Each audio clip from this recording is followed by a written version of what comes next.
Porque tudo isso é do conhecimento do rei a quem me dirijo, com fraqueza, pois estou persuadido de que nenhuma dessas coisas lhe é oculta, porquanto nada se passou em algum lugar escondido. Mas Agripa continuou só ouvindo. Ele estava só ouvindo, mas tem um momento que ele vai parar de ouvir. Como eu falei para vocês, quase aceitei Jesus. Talvez você está aqui essa noite, você vai chegar no seu serviço, ou vai chegar na faculdade, ou no colégio, e vai chegar e vai falar bem assim, olha, eu estava numa igreja ontem à noite, eu quase aceitei Jesus. É mesmo?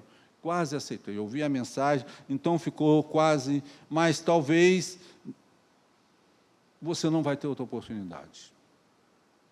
Ou vai ter, não sei. Só Deus sabe, porque a oportunidade, quando ela vem diante dos nossos olhos, ela é cabeluda. Nós temos que segurar pela frente, porque quando ela passa, ela é careca, já era. A oportunidade não veio duas vezes. E muitas vezes a pessoa não vai ter essa oportunidade. Acredito, ó rei Agripa, nos profetas, bem sei que acreditas. Ele ia se comprometer. Ele ia se comprometer. O apóstolo Paulo faz uma pergunta e responde a ele mesmo. Talvez a vida de pecado que Agripa levava, o pecado para ele era uma coisa muito bonita, e ele não podia se comprometer com o povo de Deus, porque o povo de Jesus levava uma vida correta. Não eram corruptos, não eram ladrões, eram pessoas que sabiam perdoar. Porque o pecado, quando ele vem diante dos nossos olhos, ele é muito bonito. Qualquer pecado, pecado do roubo, da corrupção, do adultério, qualquer tipo de desgraceira de pecado, quando vem, é bonito diante dos nossos olhos. É muito lindo. Vocês observam que Davi, quando ele sobe no palácio, ele vê Betseba. Era um pecado. Ele não desviou o olho. Até o pastor Igor deu uma doutrina aqui sobre isso. Ele não desviou o olho, não. Ele continuou olhando. E o pecado é assim, olha, eu estava olhando uma reportagem. Eu assisto muito televisão, já gosto de televisão. Aí, eu estava assistindo televisão, aconteceu um fato interessante. Falando sobre a África, aí mostrou um lugar bem deserto, onde o comentarista comentou que tem uma árvore ali, ela é muito bonita no deserto, ela é muito bonita. Ela dá, aí mostrou lá a árvore, como é que era, ela dá um tronco, dá uma folhagem assim, e naquele lugar não tem mais nada, não tem água. Então, as pessoas passam de carro, passam de camelo, quem não é da redondeza, costuma entrar debaixo daquela árvore. De tão bonita que ela é, a sombra que ela dá, as pessoas entram. Então, eu olhando aquilo, aí eu estou comparando com a palavra de Deus. Ele não falou sobre isso, não, ele estava falando sobre a Bíblia, não, estava falando sobre a África. Aí, o que acontece? A pessoa fica ali, se não passar uma pessoa da redondeza e correr ali, aquela pessoa morre. Sabe por causa de quê? Essa árvore, ela solta tipo um cheiro lá das suas folhas, das suas flores, pequenininha, e a pessoa vai respirando aquilo, ela vai ali, ela adormece. E quando ela adormece, ela morre. Mas se passar alguém da redondeza, entendeu? Vai ali e tira aquela pessoa dali. Então, eu tiro um exemplo para a nossa vida assim, Jesus. Nós estamos atolados no pecado, aparece Jesus estendendo a mão para nos tirar dessa situação, igual a comparação da árvore, porque o pecado é bonito diante dos nossos olhos, e Agripa não queria se comprometer pela vida pecaminosa que ele levava, a vida errada que ele levava. Ele já vinha de uma família cruel, de uma família de pessoas ruins, entendeu? Que matava cristão, que assassinava cristão. Então ele fala para o rei. Aí ele chega no 27, ó rei Agripa, nos profetas bem sei que acreditas, que ele já sabia. Então Agripa se dirigiu a Paulo e disse, por pouco me persuade a me fazer cristão. Ou seja, por pouco me faz crer em Jesus. Talvez uma pessoa já falou de Jesus para você assim, de cara a cara. E você chegou para outra pessoa e comentou, ouvi de fulano isso, quase que eu aceitei Jesus, quase que ele me faz persuadir a crer em Jesus. E muitas vezes, o que faz com que a pessoa não crê em Jesus. Então Agripa se dirigiu a Paulo e disse: por pouco me fazer cristão. Agripa, porém, percebeu até que ponto se comprometeria se fosse dar uma resposta afirmativa à pergunta de Paulo. E assim é nos dias de hoje. Por que ninguém dá uma resposta afirmativa crendo em Jesus? Às vezes é por causa da vida que leva. Às vezes é porque não quer perder amizades que tem. Não quer chegar dentro do lar, que a família não é cristão, e ter uma diferença com o pai, com a mãe ou com a irmã, porque resolveu ser cristão. E isso aqui era a situação de Agripa também. Ele poderia perder até o reinado.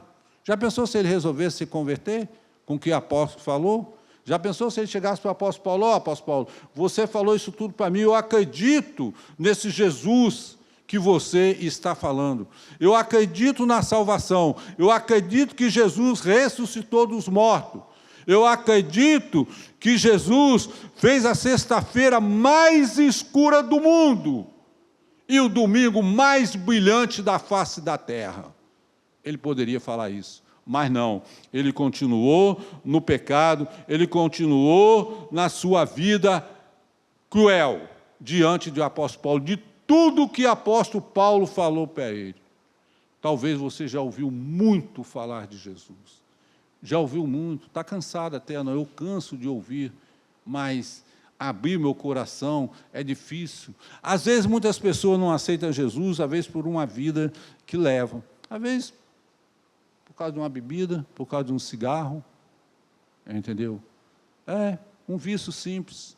Ah, não, mas uma coisa eu quero dizer para você, esse Jesus que nós falamos, conhecereis a verdade e a verdade vos libertará. A partir do momento que o homem aceita Jesus, ele liberta Jesus. Quando você crê em Jesus, de fato, ele liberta. Olha, vou contar uma experiência para vocês rápido, agora é um pouco de família. Eu estava na igreja, eu era membro de uma igreja, chegou um primo meu, que foi convidado por uma pessoa parente dele aí na igreja. Parente até distante, mas não era parente meu, não. Quando eu olhei meu primo, eu falei: opa, você? Ele falou: tudo bom, você está aqui? Eu falei: estou. Você é crente agora, né? Eu falei: sou daqui, estou me reunindo aqui. Não fica longe para você, não? Eu falei: não fica, não. Aí começamos a conversar, ele falou: fulano me convidou. Olha, irmão, foi um milagre eu ver aquilo. Aí eu olhei para ele assim, aí vem aquela dúvida, falei: poxa, fulano bebe a beça, ele estava até com... Aí eu falei: e aí? Fui dormir até cedo ontem, ele falou assim, para poder vir hoje na igreja aqui de manhã, a igreja abriu 8 horas. Aí ele ficou lá, o irmão pegou, colocou ele lá e passou. Passou muito tempo, depois acabou a escola dominical, acabou o culto, a escola dominical, eu cheguei, aí, ele é meu primo irmão, né, filho da minha tia. Eu falei: aí, gostou? Ele falou: rapaz, eu gostei muito. Eu fui muito bem recebido. Olha só, irmão, eu fui muito bem recebido. Eu fiquei numa classe, eu falei: pensei até que eu estava estudando no colégio, eu vou voltar de noite. Eu falei: você vai voltar? Eu falei: vou, gostei muito. Aí, quando chegou de noite, ele apareceu com a Bíblia. Aí veio, aí o pastor pegou, fez apelo, meu primo bebia de meter medo. Aí o pastor fez apelo, ele foi lá na frente. Aí ainda fiquei em dúvida, assim, falei: vai ser difícil. Eu com dúvida, irmão, com dúvida.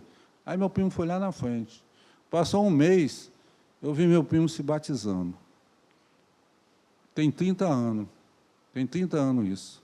Meu primo está na igreja até hoje. Meu primo nunca mais bebeu. E sabe o quê? Meu primo aposentou, está velho. Sabe o que ele faz hoje? Por conta dele, por conta dele.